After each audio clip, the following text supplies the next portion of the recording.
Welcome to TechLibert channel. In today's video, I'll show you how to increase render distance on Minecraft Java. Now, what is render distance? It is the distance that your game loads.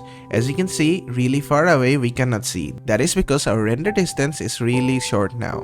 And to increase our render distance, what we can do is just click on escape and go to our settings.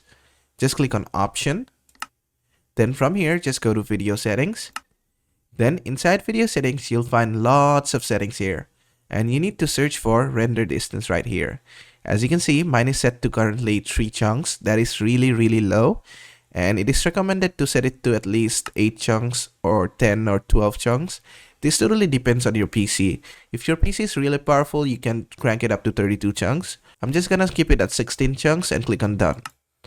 Click on done again, click on back to game. After that, as you can see, our game has rendered much more distance than before, and we can see the houses there.